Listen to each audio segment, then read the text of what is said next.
क्या एक दिन, एक एकादशी व्रत किसी राजा की किस्मत बदल सकता है? क्या सच में भगवान विष्णु का एक व्रत पुराने पापों से मुक्ति दिलाकर जीवन को फिर से नया बना देता है? नमस्कार, आप देख रहे हैं रहस्य गाथा, जहां हम धर्म, इतिहास और आस्था के अनकहे रहस्यों को उजागर करते हैं। आज की इस कड़ी में हम जानेंगे वरुथिनी एकादशी का महत्व और सुनेंगे राजा मांधाता की रहस्यमयी और चमत्कारिक कथा। सबसे पहले सवाल, वरुथिनी एकादशी है क्या? वैशाख मास के कृष्ण पक्ष की एकादशी को वरुथिनी एकादशी कहा जाता है। वरुथिनी का अर्थ है रक्षा करने वाली, सुरक्षा देने वाली। शास्त्रों में कहा गया है कि ये एकादशी इंसान को पापों से, दुखों से और आने वाले संकटों से बचाने वाली ढाल की तरह काम करती है। ये दिन विशेष रूप से भगवान विष्णु को समर्पित माना गया है। बहुत प्राचीन समय की बात है।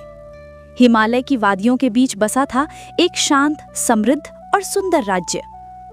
उस राज्य पर राज करते थे सूर्यवंश के महान राजा मांधाता। राजा मांधाता न्यायप्रिय थे, दयालु थे और भगवान विष्णु के सच्चे भक्त भी।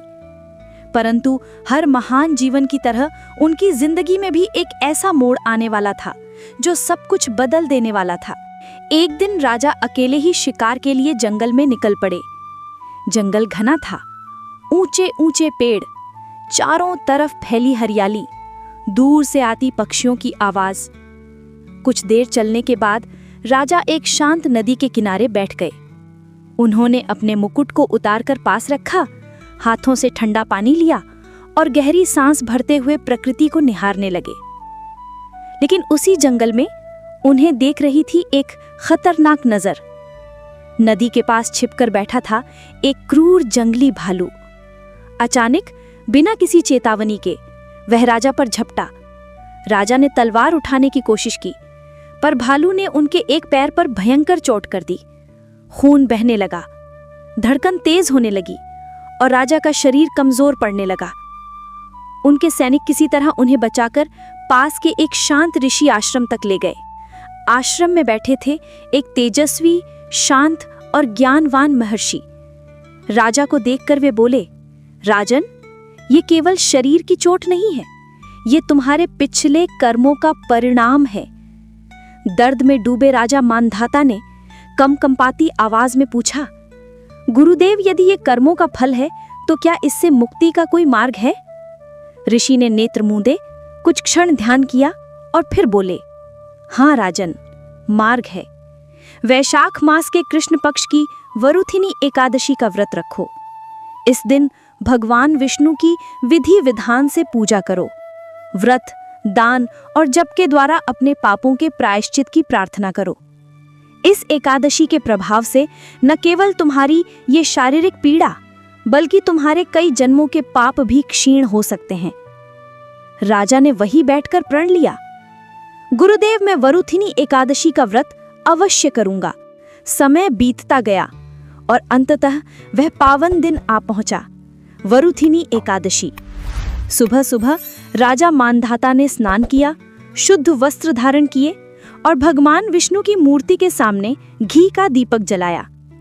उन्होंने तुलसी, फूल, धूप, नैवेद्य अर्पित किया और मन ही मन बोले, हे विष्णु भगवान, यदि मेरे भीतर कोई अहंकार, कोई पाप, कोई गलती हो तो मुझे क्षमा कर दीजिए। मुझे आपका सही मार्ग दिखाइए। पूरे दिन उन्होंने क्रोध, झूठ, कठोर वचन और बुरे विचारों से दूरी बनाई रखी। उन्होंने गरीबों को भोजन कराया, दान दक्षिणा दी और पूरी श्रद्धा से व्रत रखा। रात को वे वरुथिनी एकादशी की कथा सुनते रहे, भजन और नामस्मरण करते रहे। ओम नमो भगवते वासुदेवाय। एकादशी के बाद आया द्वादशी का दिन। राजा ने विधि विधान से व्रत का पारण किया। अन्न ग्रहण करने से पहले भगवान विष्णु को भोग लगाया, फिर प्रसाद रूप में थोड़ा सा भोजन किया। धीरे धीरे कुछ ही दिनों में एक अद्भुत परिवर्तन होने लगा। राजा के घायल पैर का घाव भरने लगा। जो पैर लगभग नष्ट हो चुका था, उसमें फिर से जीवन लौटने लगा। दर्द घटने लगा, शरीर में हल्कापन आने लगा और मन में अनोखी शांति महसूस होने लगी। राजा समझ गए कि ये केवल औषधियों का नहीं, ये वरुथिनी एकादशी के व्रत और भगवान विष्णु की कृपा का परिणाम है। उस दिन से राजा मानधाता और भी अधिक विनम्र, अन्याय से दूर और धर्म के और अधिक निकट हो गए। तो इस कथा में छिपा रहस्य क्या है? शास्त्रों में कहा गया है कि वरुथिनी एकादशी इंसान को कठिन से कठिन परिस्थिति से भी उबारने वाली मानी जाती है। इस दिन रखा गया सच्चे मन का व्रत, दान, जप और भगवान विष्णु की आराधना व्यक्ति के पापों को क्षीण करते हैं। ये एकादशी केवल शारीरिक नहीं बल्कि आध्यात्मिक सुरक्षा कवच भी प्रदान करती है। कहते हैं, जिस प्रकार राजा मानधाता अपने कर्मों के बोझ और पीड़ा से मुक्त हुए, उसी प्रकार जो भी श्रद्धा और भक्ति से वरुथिनी एकादशी का व्रत करता है, उसके जीवन में भी भगवान विष्णु की कृपा ढाल के बनकर खड़ी हो जाती है। तो मित्रों, क्या ये केवल एक पुरानी कथा है या फिर सच में एक एकादशी व्रत हमारे अदृश्य कर्मों को बदलने की क्षमता रखता है? ये निर्णय हम आप पर छोड़ते हैं। यदि आपको वरुथिनी एकादशी की ये रहस्यमयी कथा और इसका महत्व अच्छा लगा हो तो इस वीडियो को लाइक, शेयर और सब्सक्राइब करना ना भूलें। मैं हूं आपकी अपनी रहस्य गाथा की साथी।